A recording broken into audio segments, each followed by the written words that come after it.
This is Vedmuni from Brazil to the channel of India. Whatever he said, I believe it. This guy is good, man. It's good. Follow this guy. Click here below.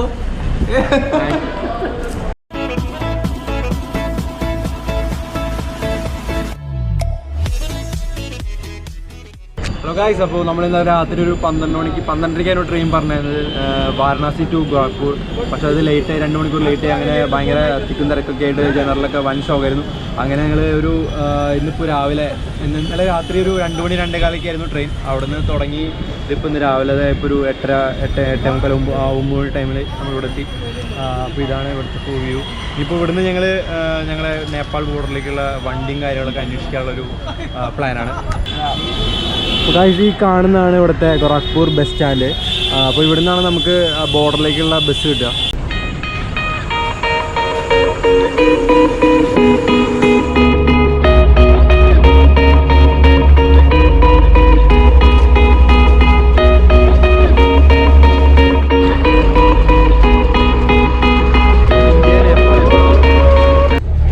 നമ്മളിപ്പോൾ ഗോരഖ്പൂരിൽ നിന്ന് സൊനാലിലേക്കാണ് പോയിക്കൊണ്ടിരിക്കുന്നത്, നേപ്പാൾ ബോർഡറിലേക്കാണ്. അപ്പോൾ ഇപ്പോൾ ബസ്സിലാണ്. ബസ്സിൽ ഒരാൾക്ക് വരുന്നത് 112 രൂപയാണ്. ഇപ്പോൾ 3.25 മണിക്കൂർ യാത്രയാണ് ഇവിടുന്ന് വരുന്നത്.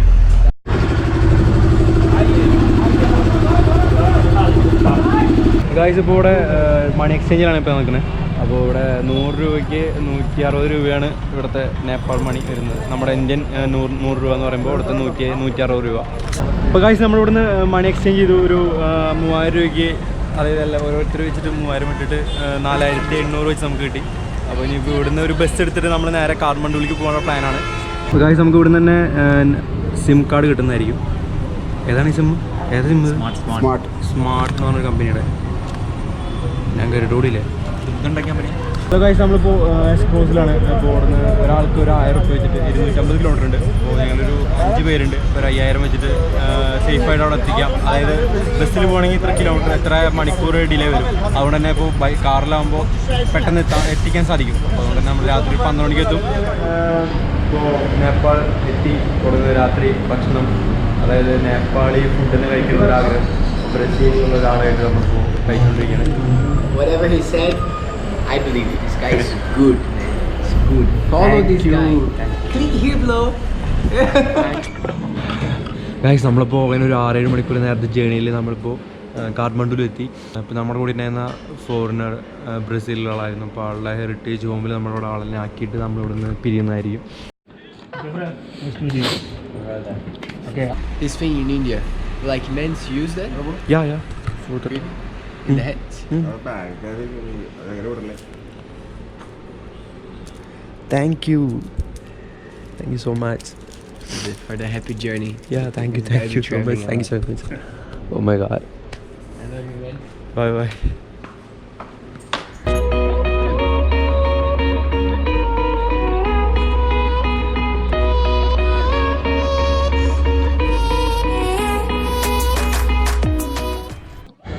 ഇന്നലെ രാത്രി ഞങ്ങൾ വന്ന് റൂം എടുത്തു. റൂമെന്ന് പറയുമ്പോൾ റേറ്റ് കുറവാണ്. ഹോസ്റ്റലാണ്. ഇവിടേക്ക് ഒരുവിധം ഹോസ്റ്റലും കാര്യങ്ങളും നമുക്ക് അവൈലബിൾ ആണ്. അപ്പോൾ നമ്മളിവിടെ ഹോസ്റ്റൽ എടുത്തു. ഇതിൻ്റെ മുകളിലത്തെ ഒരു റൂഫ് ടോപ്പ് വ്യൂ ആണിത്. ചെടികളും പൂക്കളൊക്കെ ആയിട്ട് നല്ല രസമുള്ള ഒരു അറ്റ്മോസ്ഫിയറാണ് ഇവിടെ. ഇതിൻ്റെ മുകളിൽ തന്നെ ഫുഡും കാര്യങ്ങളും നമുക്ക് അവൈലബിൾ ആണ്. ഗായ്സ്, നമ്മൾ രാവിലെ ഇറങ്ങി. രാവിലെ തന്നെ നമ്മളിപ്പോൾ വല്ല ടൂറിസ്റ്റ് വണ്ടികളോ വല്ലതും കിട്ടുകയാണെങ്കിൽ, അല്ല കാറോ അങ്ങനെ എന്തെങ്കിലും കിട്ടുമോ നോക്കാൻ വേണ്ടി ഇറങ്ങിയാണ്. ഒരു ലൊക്കേഷൻ വിമലായിട്ടിന് കിട്ടിയിട്ടുണ്ട്. അപ്പോൾ അതിൻ്റെ ബേസ് ആയിട്ട് നമ്മൾ ഇറങ്ങിയൊക്കെയാണ്. അപ്പോൾ പോകുന്ന വഴിയാണ് ഇതൊക്കെ. പോകുന്ന വഴിയിൽ ടീഷർട്ടിൻ്റെ കടകളുണ്ട്, പിന്നെ ബാഗ് കാര്യങ്ങളൊക്കെ ആയിട്ട് കാണാം. പിന്നെ അതിനിടയിൽ ഓരോ ജംഗ്ഷനിലും ഇതുപോലെ ഓരോ മന്ദിറുകളുണ്ട്. ബിൽഡിങ്സ് കണ്ടില്ലേ, എന്ത് രസം. പിന്നെ നല്ല രീതിയിൽ പൊടിയും കാര്യങ്ങളൊക്കെ ഉണ്ട്. പിന്നെ ഇവിടെ കാണാവുന്നത് ബ്ലാങ്കറ്റ്സിൻ്റെ കടകൾ കുറേ ഉണ്ട്. പിന്നെ ഡ്രസ്സുകളാണെങ്കിൽ തന്നെ വളരെ വ്യത്യസ്തമായ രീതിയിലുള്ള ഡ്രസ്സുകൾ. അല്ലേ ടോണി? തീർച്ചയായും. ഇനി എന്താണ് താങ്കൾക്ക് ഇവിടെ വന്നപ്പോൾ നിങ്ങൾക്ക് എന്താണ് ഒരു സ്പെഷ്യാലിറ്റി തോന്നിയിട്ടുള്ളത്? കേൾക്കുമ്പോൾ ആദ്യം ഓർമ്മ വരുന്നത് യോധയാണ്. യോധ സിനിമയാണ് നമ്മുടെ മനസ്സിലേക്ക് ഏറ്റവും ആദ്യം കടന്നു വരുന്നത്. ആ പേരെന്തായിരുന്നു നമ്മുടെ? അശോകനോ അപ്പുക്കുട്ടനോ എന്തായിരുന്നു? ഉണ്ണിക്കുട്ടൻ. എന്തിലായിക്കോട്ടെ, ഉണ്ണിക്കുട്ടനെങ്കിൽ ഉണ്ണിക്കുട്ടൻ. അതാണ് മനസ്സിലേക്ക് അപ്പുക്കുട്ടനാണ് നമ്മുടെ മനസ്സിലേക്ക് ഏറ്റവും ആദ്യം വരുന്നത് നേപ്പാൾ എന്ന് പറയുമ്പോഴത്തേക്ക്. ഇതെന്തല്ല എല്ലാ മലകളും അങ്ങനെ തന്നെ ആയിരിക്കും എനിക്ക് തോന്നുന്നത്. നേപ്പാൾ എന്ന് പറയുമ്പോൾ ഈ യോധ സിനിമയായിരിക്കും. അല്ല, ഇവിടെ നല്ല പൊടിയും കാര്യങ്ങളൊക്കെയാണ്. ഓരോ തുണികളും കാര്യങ്ങളും ഇവിടെ എന്താ റേറ്റ് കുറവ് എന്ന് പറയുമ്പോൾ ബാഗിനൊരു ഐഡൻറ്റിറ്റി ഞാൻ കണ്ടിരുന്നു. ഒരു നേപ്പാളിൻ്റെ ഒരു വൈറ്റ് കളറിൽ ഉള്ള ബാഗ്, അവരെന്നെ തുന്നി ഉണ്ടാക്കുന്ന ബാഗ്. ഈ ടൈപ്പ് ബാഗ് നൈസാണ്. പഴയ ബിൽഡിങ്സ് ആണെങ്കിൽ തന്നെ ഇപ്പോൾ ഇവിടെ എന്താണെന്ന് വെച്ച് കഴിഞ്ഞാൽ ടൂറിസ്റ്റ് മേഖല, അല്ലെങ്കിൽ ടൂറിസ്റ്റിനെ സപ്പോർട്ട് ചെയ്യുന്നൊരു മെയിൻ ഇവരുടെ ജോലി എന്ന് പറയുന്നത്, അല്ലെങ്കിൽ അവരുടെ ടൂറിസ്റ്റ് ഏരിയ ആണ് താമൽ എന്ന് പറയുന്നത്. ഇവിടെ പറയുകയാണെങ്കിൽ ഇവിടെ ഒരുപാട് ടൈപ്പ് റെസ്റ്റോറൻറ്റ്സ് അല്ലെങ്കിൽ കഫേസ് ഉണ്ട്. അല്ലെങ്കിൽ ഇന്ത്യക്കാർക്കാണെങ്കിൽ തന്നെ പുറത്തുനിന്നാണെങ്കിലും എല്ലാവർക്കും കഴിക്കാൻ പറ്റുന്ന ഒരു ലെവലുള്ള ഫുഡുകളും കാര്യങ്ങളും ഇവിടെ ഓഫർ ചെയ്യുന്നുണ്ട്. ടൂറിസ്റ്റേഴ്സിന് ഏറ്റവും നല്ല രീതിയിൽ ഭയങ്കര കംഫർട്ടായിട്ട് യാത്ര ചെയ്യാവുന്ന പല കാര്യങ്ങളും ഇവിടെ നമുക്ക് കിട്ടാവുന്നതാണ്. അങ്ങനെ പെയിൻറ്റിങ്സ് ആണെങ്കിൽ തന്നെ കണ്ടില്ലേ, ഒരു പെയിൻറ്റിങ്സ് 1000 റുപ്പീസാണ് ഇപ്പോൾ ഇങ്ങനത്തെ ബാഗ്സിനൊക്കെ. ഇവിടെ ഐഡൻറ്റിറ്റിയാണ് ഇവിടുത്തെ. പിന്നെ ഇവിടെ കുറേ മൗണ്ടനറിങ്, അല്ലെങ്കിൽ എന്താ പറയുക, നമുക്കിപ്പോൾ മൗണ്ടനറിങ്ങിൻ്റെ ഭാഗമായിട്ടുള്ള കുറേ സാധനങ്ങൾ, കുറേ എന്താ പറയുക സ്റ്റഫും കാര്യങ്ങളൊക്കെ ഇവിടെ നിന്ന് കിട്ടും.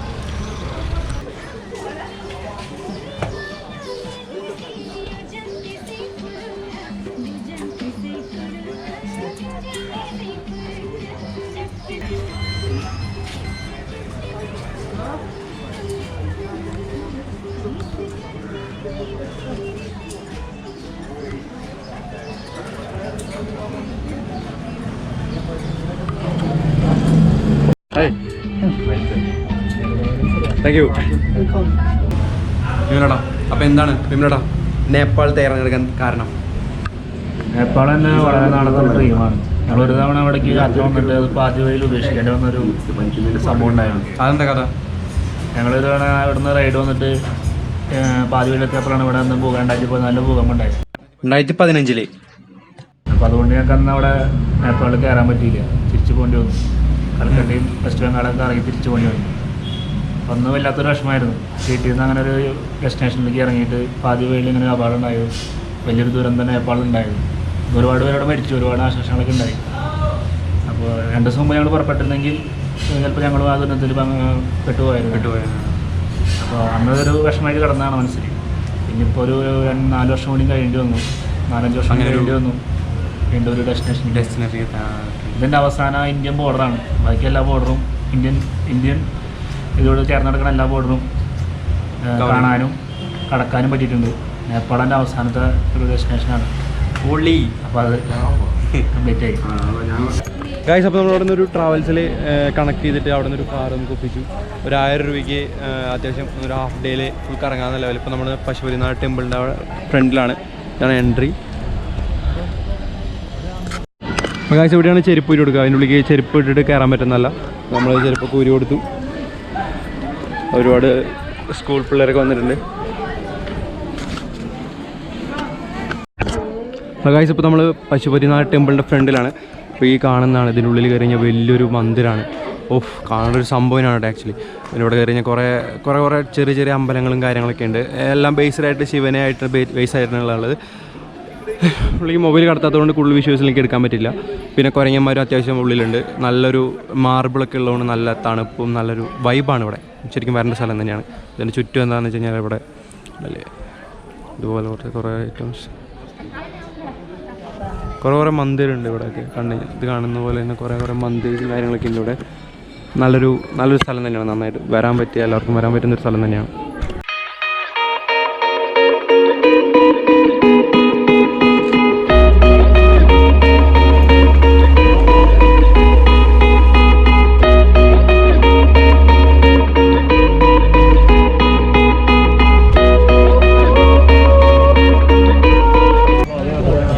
ഇപ്പോൾ നമ്മൾ മങ്കി ടെമ്പിളിൻ്റെ ഫ്രണ്ടിലാണ് അടുത്ത ഡെസ്റ്റിനേഷനായിട്ട് വരുന്നത്.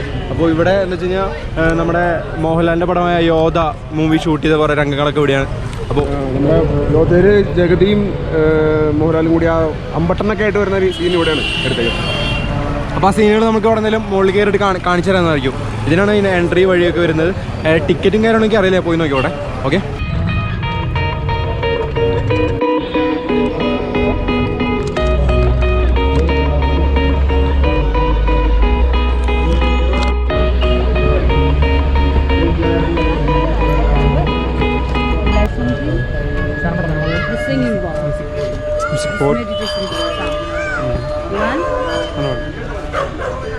ഈ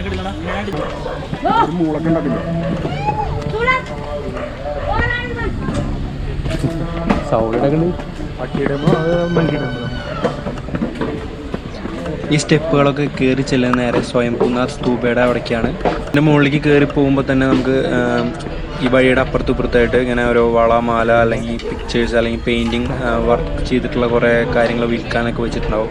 അപ്പോൾ അതൊക്കെ നമുക്ക് വാങ്ങാവുന്നതാണ്.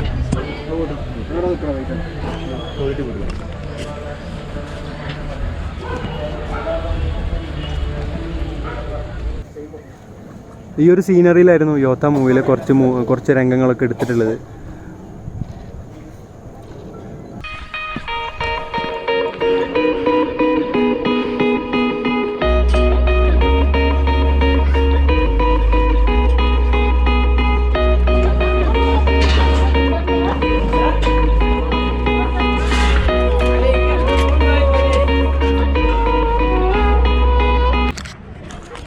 അപ്പോൾ ഗൈസ് ഇവിടെയാണ് മങ്കി ടെമ്പിളിൻ്റെ മോൾ ഭാഗം. നമ്മളിപ്പോൾ ഇതിൻ്റെ ടോപ്പ് എത്തിയിട്ടുണ്ട്. നല്ലൊരു വ്യൂ ആണ്, കാരണം അവിടെ സൺസെറ്റ് ആവാറായിരിക്കും. അപ്പോൾ അതിൻ്റെയും സൂര്യൻ്റെ ലൈറ്റും കാര്യങ്ങളൊക്കെ ആയിട്ട് എന്ത് രസം അറിയും. ഓഹ് എന്താ പറയുക, സ്വർഗം. അതുപോലെ നല്ലൊരു ടെമ്പിളാണ്. എല്ലാവരും കൂടെ വരണം. നല്ല ടൂറിനേഴ്സ്. ഈ സ്തൂപത്തിൻ്റെ പ്രത്യേകത എന്താണെന്ന് വെച്ച് കഴിഞ്ഞാൽ ഈ സ്തൂപത്തിൽ ബുദ്ധൻ്റെ കണ്ണും പിരികും അവിടെ ഇങ്ങനെ പെയിൻറ്റ് ചെയ്ത് വെച്ചിട്ടുണ്ടാവും. പിന്നെ അത് മാത്രമല്ല ഒരു സ്വർണത്തിൻ്റെ ഒരു തിളക്കം കൂടി ആവുമ്പോൾ ഇത് ഭയങ്കര കാണാൻ തന്നെ വളരെ ഭംഗിയുള്ളതാണ്.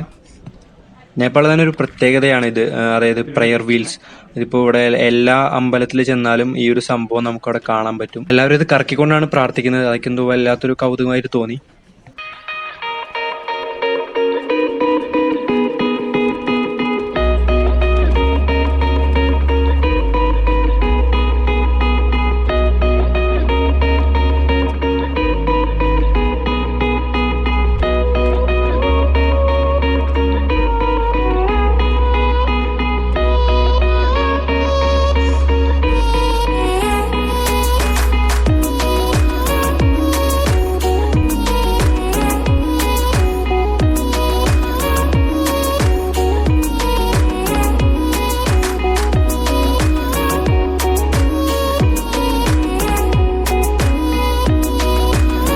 ഞങ്ങൾ അടുത്ത ഡെസ്റ്റിനേഷനിൽ ഇപ്പോൾ വന്നിട്ടുള്ളത് ദോക്ക ദർബാർ സ്ക്വയറിലാണ് ഇപ്പോൾ നിൽക്കുന്നത്. ദോക്ക ദർബാർ സ്ക്വയറിൽ ഇപ്പോൾ കാണുന്നത് പണ്ടത്തെ ഹെറിറ്റേജ് കുറേ മന്ദിറും കാര്യങ്ങളൊക്കെയാണ്. അതൊരു ടൈമിൽ 1000 Indian. Indian rupee. It's 1000. നിങ്ങൾ ഈ കാണുന്ന ഈ കമ്പും കാര്യങ്ങളൊക്കെ എന്താണെന്ന് വെച്ച് കഴിഞ്ഞാൽ 2015 ഭൂകമ്പത്തിലുണ്ടായതല്ലേ. അപ്പോൾ അതിന് ബേസ് ആയിട്ട് ഇത് പോവാണ്ടിരിക്കാൻ വേണ്ടിയിട്ട് വെക്കുന്നതല്ലേ. ഓക്കെ.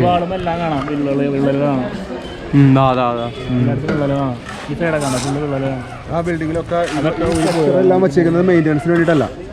ഇത് ഇതുപോലെ ഷെയ്ക്ക് വന്ന് മറ്റേ ഭൂകമ്പം വന്നപ്പോൾ വിള്ളലുകൾ വന്നിട്ടുണ്ട്. അപ്പോൾ ആ വിള്ളലുകൾ ഇനി നമ്മുടെ ഇവിടെ ഷെയ്ക്ക് വരുമ്പോൾ പൊട്ടിപ്പൊളിഞ്ഞ് പോകാതിരിക്കാൻ വേണ്ടിയിട്ടാണ് ഈ സാധനങ്ങൾ വെച്ചേക്കുന്നത്. നമ്മൾ ശരിക്കും മെയിൻ്റെനൻസ് ആണ്.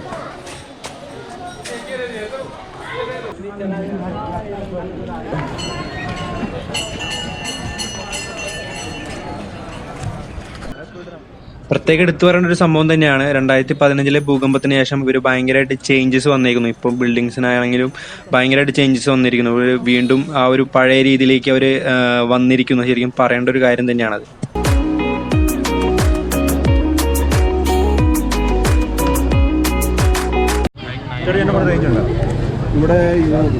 ഇവരെ ഞാൻ ഗോരഖ്പൂർ എന്ന് പറഞ്ഞിട്ട് പരിചയപ്പെട്ടാണ്. ഗോരഖ്പൂർ എന്ന് പറഞ്ഞിട്ട് സെയിം ബസ്സിലായിരുന്നു ഞങ്ങൾ ഒരുമിച്ച്. പക്ഷേ എനിക്ക് അറിയില്ലായിരുന്നില്ല. അവിടെ ഈ ഒരു മാർക്കറ്റിൽ എത്തിയപ്പോഴാണ് ഇവൻ ഞങ്ങൾ പറയായിരുന്നു നിങ്ങളും ഉണ്ടായിരുന്നു ബസ്സിൽ. അപ്പോൾ അങ്ങനെ പറയായിരുന്നു. അപ്പോൾ ഇവൻ ഒരു ബ്ലോഗറാണ്, ചല ഇന്ത്യ. ഓക്കെ, വിമൽ താനെ മാർക്കറ്റിലേക്കുള്ള വഴിയാണ്. ഒരുപാട് പേര് വരുന്നുണ്ട്.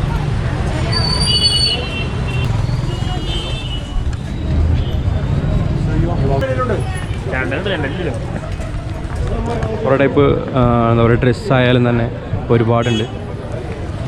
പിന്നെ Nepali items, Nepal special items, പിന്നെന്താ ഇവിടുത്തെ ഒരു മന്ദിർ.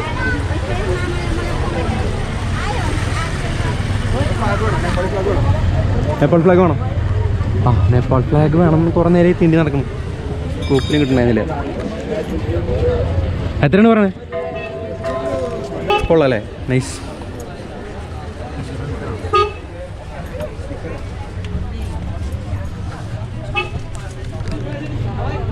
എത്രയാണ്?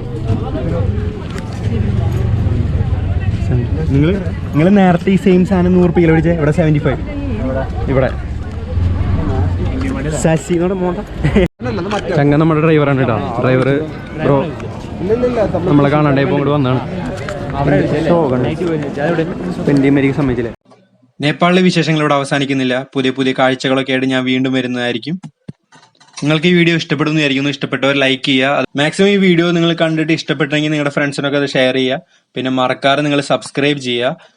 അപ്പോൾ ഞങ്ങൾ അടുത്ത വീഡിയോ ആയിട്ട് വീണ്ടും വരുന്നതായിരിക്കും. അപ്പോൾ ബൈ.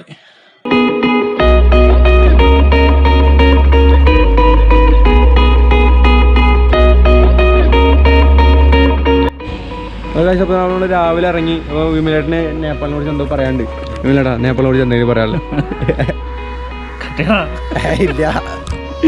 അപ്പോൾ നമ്മൾ പശുപതി മന്ദിറിൻ്റെ ഫ്രണ്ട്, പശുപതി ടെമ്പിളിൻ്റെ ഫ്രണ്ടിലാണ് നമ്മൾ. ഹലോ ഗായ്സ്, ഇപ്പോൾ നമ്മൾ മങ്കി ടെമ്പിളിൻ്റെ ഫ്രണ്ടിലാണ്. മങ്കി ടെമ്പിൾ എന്ന് പറയുമ്പോൾ എന്താണ് ഓർമ്മ വരുന്നത്? ഓർമ്മ വരും.